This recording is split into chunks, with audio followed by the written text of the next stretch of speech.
अब हम आते हैं इस चिकित्सा विद्या के माध्यम से हम ट्रीटमेंट कैसे देते हैं। तो 4 चैप्टर और इम्पोर्टेंट चैप्टर इसमें मटेरियल मेडिका में, जैसे लॉ ऑफ पोलैरिटी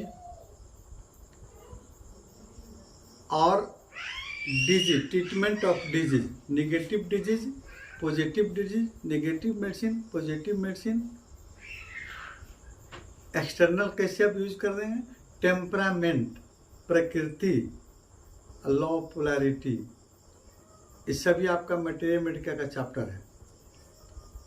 तो सबसे पहले हम लोग देख लेते हैं टेम्परामेंट, प्रकृति। जिस प्रकृति में हम रहते हैं तो प्रकृति का वातावरण का प्रभाव वहाँ के जीवधारियों पर मुख्य रूप से पड़ता है। जैसे आप यहाँ मतलब चंपारण में हैं, यहाँ गर्म इलाका है, अगर हम कश्मीर में रख दिया जाए तो फिर वहाँ का हमारा प्रकृति चेंज होगा तो हम बीमार पड़ेंगे। और ठंड प्रदेश के अगर किसी जीव को या मनुष्य को यहाँ ला दिया जाए तो वो गर्मी के चलते बेहाल हो जाएगा। यानी प्रकृति का आपके शरीर पर प्रभाव पड़ता है। दूसरे रूप में देखिए, आपका नेचर जो है, प्रकृति जो है, ये आपको प्रदर्शित करता है कि आपका स्वभाव कैसा है, आप किस प्रकृति के व्यक्ति हैं। जैसे आप देहात में सुनते होइएगा, कोई कहता है बड़ा पित्त माहुर बा। देहात में आपको ये सब जो है मतलब कि भोजपुरी में बड़ा पित्त माहुर बा, मतलब पित्त माहुर का मतलब होता है पित्त ऐसे ही माहुर होता है, वाइल्ड, है ना। और पित्त माहुर का मतलब गुस्सैल प्रकृति का है। वो कोई आम स्वभाव, किसका बहुत सुशील स्वभाव का होता है, झगड़ा तगड़ा नहीं करता है। इस आधार पर आपको टेम्परामेंट यानी प्रकृति के आधार पर हम डिजीज का चुनाव करते हैं कि कौन सा मनुष्य, कौन सा रोगी किस प्रकृति का है, और मैटी साहब ने उस प्रकृति की अलग दवा कैसे बनाई और उसका दवा का कैसे हम यूज करते हैं। यानी रोग को पहचान करने का एक तरीका है ना। आपके मटेरियल मेडिका का बहुत इंपॉर्टेंट चैप्टर है टेम्परामेंट, प्रकृति। 4 तरह की, 3 प्रकृति, ऐसे 4-5 प्रकृति होती है। पहला आपको लिम्फेटिक टेम्परामेंट, है ना, कफ प्रकृति। दूसरा यानी रस प्रकृति कहिए या कफ प्रकृति के। दूसरा है सैंगुइन टेम्परामेंट यानी रक्त प्रकृति, है ना। और तीसरा नंबर है मिक्स्ड प्रकृति, है ना, जो दोनों का मिक्स गुण उसमें कैरेक्टर रहेगा। और चौथा नंबर है बिलियस टेम्परामेंट, पित्त प्रकृति। और 5वां नंबर में है आपको नर्वस टेम्परामेंट यानी नर्वस टेम्परामेंट, उसको वात प्रकृति कहेंगे, है ना। ये 5 प्रकृति। तो मैटी साहब ने आपको पहले, आपकी क्लिनिक में कोई मरीज आता है तो टेम्परामेंट पहचान कर कैसे दवा का सिलेक्शन करेंगे। जैसे आपका लिम्फेटिक टेम्परामेंट, तो लिम्फेटिक टेम्परामेंट का जो भी मरीज होगा उसका चाल ढाल, उसका खाने का तरीका, उसका बोलने का तरीका, है ना, और साथ साथ में उसका रंग रूप, फेशियल इम्प्रेशन, उसका बाल, सबको कलर को हम पहचान कर हम डिटेक्ट हो जाएंगे, डिसाइड करेंगे कि ये आपको लिम्फेटिक टेम्परामेंट का यानी रस प्रकृति का मरीज है। और रस प्रकृति के मरीज को यानी लिम्फेटिक टेम्परामेंट के मरीज को कौन कौन से आपको डिजीज होंगे ये पहले से फिक्स है। और लिम्फेटिक टेम्परामेंट का आपका एस ग्रुप की औषधियाँ यानी S1 से लेकर एस लास्ट एस्क्रोप्लोसो ग्रुप की औषधियाँ लिम्फेटिक टेम्परामेंट के लिए आपको है। तब लिम्फेटिक टेम्परामेंट पर हमने वीडियो बना कर डाले हैं, है ना। हम एक गाइडलाइन दे रहे हैं आपको क्या क्या पढ़ना है। हम हर कैरेक्टर को पढ़ाएंगे, लिम्फेटिक टेम्परामेंट के कैरेक्टर अलग पढ़ाएं, दो हम बोल देते हैं। जैसे हम बोले चाल ढाल। और लिम्फेटिक टेम्परामेंट का मरीज अगर चलता है तो पहले उसका एड़ी जमीन पर पड़ेगा, बाद में पंजा पड़ेगा, है ना। तो उसके जूते चप्पल को घिसा हुआ देखकर हम देख सकते हैं कि हम लिम्फेटिक टेम्परामेंट का मरीज है। लिम्फेटिक टेम्परामेंट का मरीज होता है उसका पाचन शक्ति क्षीण होता है, कमजोर होता है ना। वो मिर्च मसाला खाना पसंद नहीं करता है, वो शाकाहारी ज़्यादा रहना पसंद करता है, सिंपल भोजन करना चाहता है ना। क्योंकि उसके शरीर में ब्लड के सर्कुलेशन बहुत धीमी गति से होती है, उसकी डाइजेस्टिव सिस्टम बहुत आपको स्लो होती है। वो झगड़ालू प्रकृति का नहीं होता है ना। किसी से गुस्सा नहीं करता है, ये आम स्वभाव है ना। और साथ साथ में फेशियल इंप्रेशन में वो आपको सांवला प्रकृति का होगा, गेहुआ रंग, है ना, ये सांवला प्रकृति का ही है ना। बाल उसके आपको भूरे रंग के, है ना, मोटा थुलथुला होगा, है ना, एक्टिविटी शरीर में नहीं रहेगी। ये सब आपको लिम्फेटिक टेम्परामेंट का। उसी तरह सैंगुइन टेम्परामेंट पर है। सैंगुइन टेम्परामेंट होता है रक्त प्रकृति। रक्त प्रकृति का मनुष्य जो है उसका चाल ढाल बहुत तेजी से चलता है, दौड़ कर चलेगा, है ना। उसका पहले पंजा जमीन पर पड़ेगा, है ना। आप दौड़ते हैं, आप दौड़ कर देखिएगा, दौड़ने के क्रम में आपका पंजा जमीन पर पड़ रहा है कि आपका एड़ी जमीन पर पड़ रहा है, आपको पता लग जाएगा।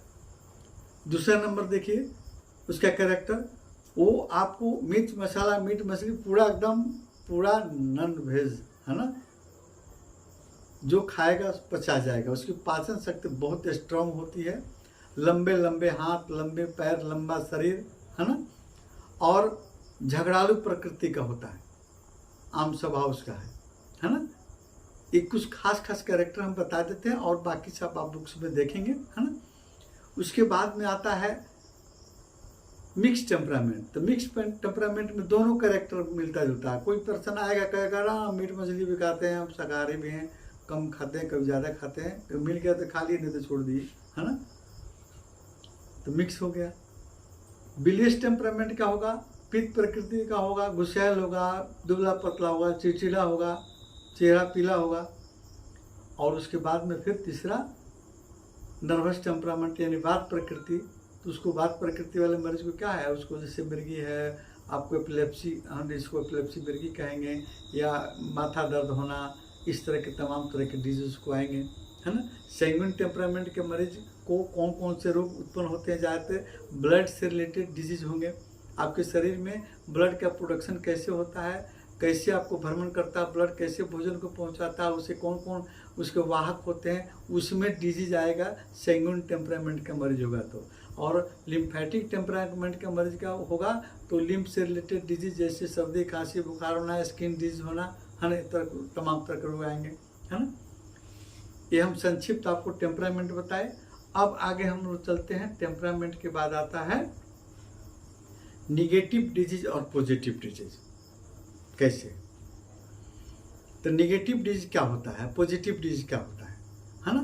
तो जैसे मैटी साहब ने आपको दवा का जो चुनाव किया या दवा का जो डाइल्यूशन उन्होंने बनाया, उसमें भी आपको उन्होंने बताया कि कौन सा डाइल्यूशन निगेटिव होगा और कौन सा डाइल्यूशन पॉजिटिव होगा। यानी आपका D3 से लेकर फर्स्ट डाइल्यूशन, और फर्स्ट डाइल्यूशन आपका पॉजिटिव होगा, है ना। D3 में न्यूट्रल गुण रहता है, निगेटिव और पॉजिटिव दोनों रहेगा।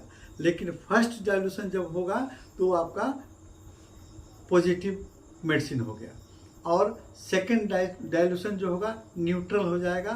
थर्ड डाइल्यूशन से ऊपर 10th डाइल्यूशन तक आप चाहिएगा, वो आपका नेगेटिव हो जाएगा।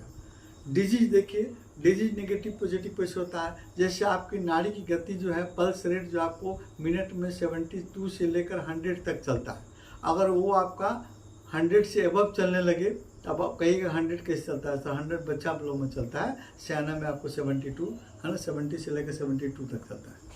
अगर उसको फीवर हो जाता है तो फिर आपका पल्स रेट आपका बढ़ जाएगा, वो आपको 100 से फान जाएगा, 101, 102, 103 के आसपास चलेगा, वो जिसमें से आपको पॉजिटिव डिजीज।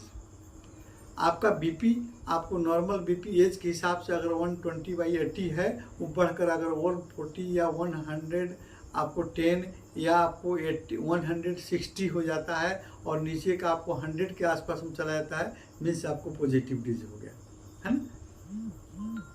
और पल्स रेट, टेम्परेचर आपके शरीर का बढ़ जाना, है ना, जैसे आपका तापक्रम शरीर का बढ़ गया, है ना, जैसे 100 से आपको 98.5 से ज़्यादा हो गया, मीन्स आपको पॉजिटिव डिजीज। वहाँ पर हम नेगेटिव मेडिसिन का प्रयोग करेंगे, यानी थर्ड डाइल्यूशन से ऊपर का दवा देंगे। कब? जब वो कोई पॉजिटिव रोग से ग्रसित कोई रोगी आता है आपके पास में, तो वहाँ नेगेटिव मेडिसिन यानी थर्ड डाइल्यूशन से ऊपर का मेडिसिन आप देंगे, है ना, जो आपको उसको बैलेंस करेगा, है ना। उसी प्रकार निगेटिव डिजीज, है ना, निगेटिव डिजीज में आपको जैसे पल्स रेट कम हो जाना, है ना, आपको टेम्परेचर शरीर का कम हो जाना, डिहाइड्रेशन होने के बाद पल्स रेट कम हो जाता है ना, या और सब कोई डिजीज में भी पल्स रेट आपका कम हो जाता है, टेम्परेचर आपका बढ़ के कम हो जाएगा, बीपी कम हो जाएगा, तो उस परिस्थिति को क्या कहेंगे, आपको निगेटिव होना, वहाँ पॉजिटिव यानी फर्स्ट डायल्यूशन को देंगे, है ना। और बीच का एक न्यूट्रल डायल्यूशन इसलिए बनाया गया कि जब आपको समझ में नहीं आता है कि ये डिजीज पॉजिटिव है या नेगेटिव है, तो आप न्यूट्रल डायल्यूशन का प्रयोग कीजिए। अगर आपका शरीर में डिजीज अगर पॉजिटिव रहेगा तो न्यूट्रल डायल्यूशन जब आप दीजिएगा तो उसको समान स्तर पर फिर न्यूट्रल करेगा, है ना, आपको लाभ होने लगेगा। ये हुआ नेगेटिव डिजीज और पॉजिटिव डिजीज, है ना, इन इलेक्ट्रो होम्योपैथी में। अब जैसे एक और आता है इसमें मटेरिया मेडिका में, आप लॉ ऑफ पोलैरिटी,